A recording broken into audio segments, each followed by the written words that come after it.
दोस्तों नमस्कार, मैं हूं अक्षय और आप देख रहे हैं नेशनल संवाद। आज मैं फिर से एक बार देश भर में विश्वविद्यालयों में हो रहे जातिवाद और दिल्ली में जिस तरीके से डॉक्टर रितु सिंह धरने पर बैठी हैं, लगातार कई दिनों से वो धरने पर हैं और उनकी ये मांग है, हमें नौकरी नहीं न्याय चाहिए। और जिस तरीके से बीते दिनों अभी डॉक्टर लक्ष्मण यादव को उनके पद से हटाया गया, इस विषय पर मैं चर्चा करने के लिए हाजिर हूं।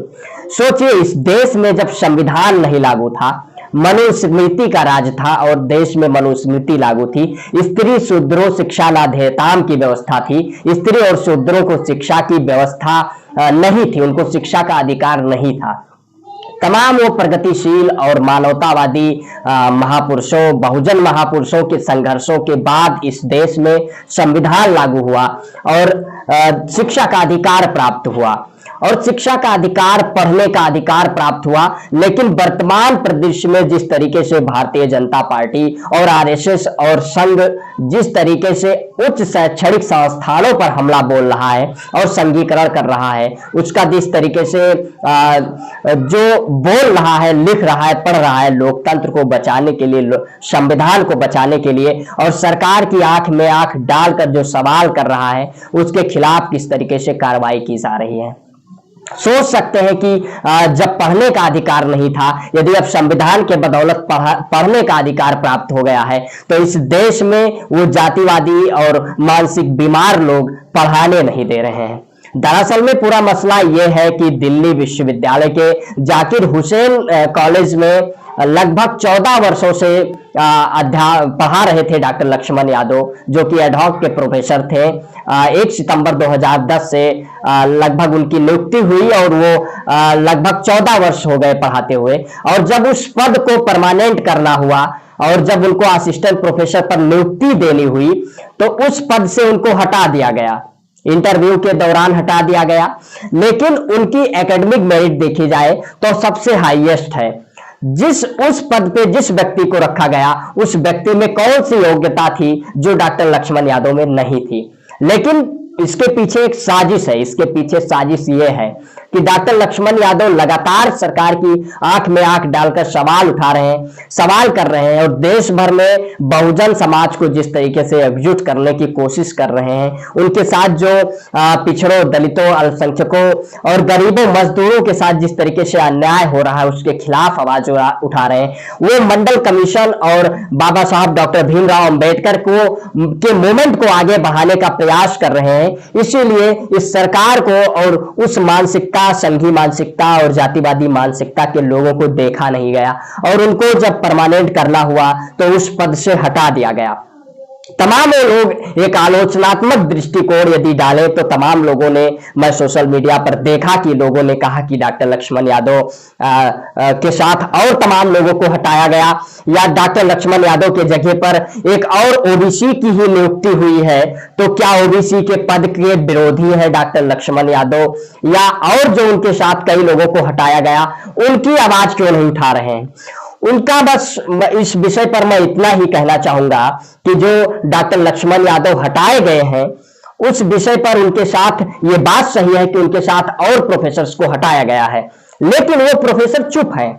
वो प्रोफेसर अपनी बात नहीं रख पा रहे हैं। जबकि डॉक्टर लक्ष्मण यादव, यदि दूसरे प्रोफेसर्स को हटाया गया है, वो नहीं बोल रहे हैं, तो उसकी सजा मुझे लगता है डॉक्टर लक्ष्मण को नहीं देनी चाहिए। क्योंकि डॉक्टर लक्ष्मण यादव वो व्यक्ति हैं कि लगातार समाज में एक वर्गीय चेतना जागृत करने की कोशिश कर रहे हैं। यदि अन्य प्रोफेसर्स को हटाया गया है तो उनको भी आगे आकर एक साझा लड़ाई, उस लड़ाई को आगे बढ़ाना चाहिए जो डॉक्टर लक्ष्मण यादव लड़ रहे हैं। लगातार जिस तरीके से विश्वविद्यालयों में यह देखा जा रहा है कि जाति देखकर नंबर दिया जाता है, जिस तरीके से इंटरव्यू में जाति देखकर सवाल किए जाते हैं, और एक जो उच्च न्यायालय और सर्वोच्च न्यायालय में, सुप्रीम कोर्ट और हाई कोर्ट में जजेस की नियुक्तियों के लिए जो कॉलेजियम सिस्टम बना हुआ है, कॉलेजियम सिस्टम के तहत नियुक्तियां की जाती है कि आपका भाई, भतीजा, रिश्तेदार, नातेदार हो, उसको बैठाकर बुलाकर जज बना दिया जाता है, नियुक्ति कर दी जाती है। उसके लिए कोई परीक्षा पास करने की आपको आवश्यकता नहीं पड़ती है हाई कोर्ट और सुप्रीम कोर्ट का जज बनने के लिए।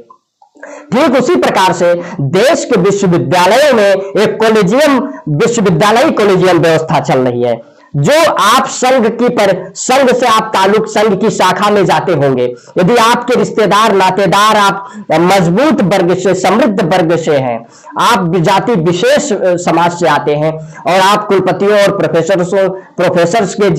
नजदीकी हैं, उनके रिश्तेदार हैं, तो आपकी नियुक्तियां की जाएगी। सोचिए, अगर इस तरीके से देश के विश्वविद्यालयों में चलता रहा तो उच्च शैक्षणिक संस्थानों का क्या हाल होगा, हम लोग सोच सकते हैं।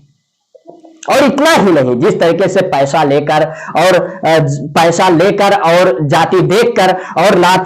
नातेदार रिश्तेदारी देखकर यदि विश्वविद्यालयों में नियुक्तियां की जाएगी, तो वो जो कमजोर तबके से, किसान वर्ग से, मजदूर वर्ग से जो अपना खून पसीना मेहनत करके अपने बच्चों को पढ़ाते हैं और उस लायक बनाते हैं कि वो विश्वविद्यालयों में पढ़ा सके। सोचे, देश में संविधान ना होता तो डॉक्टर लक्ष्मण यादव जैसे हम कृषक परिवार से आने वाले जैसे लोग तमाम वो कहीं गाय भैंस चरा रहे होते। जिस तरीके से जाति के नाम पर यह भेदभाव है, जाति के नाम पर इस देश में जो काम बांट दिया गया था, यदि आप जूता सिलने का काम आप करेंगे, चमड़ा उतारने का काम आप करेंगे, भैंस चराने का काम आप करेंगे, आप ग्वाला है, आप अहीर है, आप यादव है, तमाम विभिन्न जातियों में बांटकर जिस तरीके से देश और समाज में जातिवाद स्थापित किया गया, भेदभाव स्थापित किया गया, और संविधान के बदौलत यदि किसान मजदूर का कमजोर तबके के लोग पढ़ लिख कर विश्वविद्यालयों में पहुंचने लगे और पढ़कर पढ़ाने लायक बनने लगे, तो जिस तरीके से इस देश में भेदभाव किया जा रहा है, इसके खिलाफ आवाज उठाने की जरूरत है। और आज जिस तरीके से पूरा बहुजन समाज डॉक्टर लक्ष्मण यादव के साथ है, और हम लोग देख सकते हैं, चाहे गाजीपुर हो, तमाम जिलों में तमाम अधिवक्ता, समाज के अधिवक्ता लोग और तमाम छात्र संगठन से लेकर वो समाज के तमाम बौद्धिक लोग सड़कों पर उतर रहे हैं, पैदल मार्च कर रहे हैं, ज्ञापन दे रहे हैं, डीएम के माध्यम से ज्ञापन दे रहे हैं, डॉक्टर लक्ष्मण को विश्वास दिला रहे हैं कि आप सच्चाई के साथ और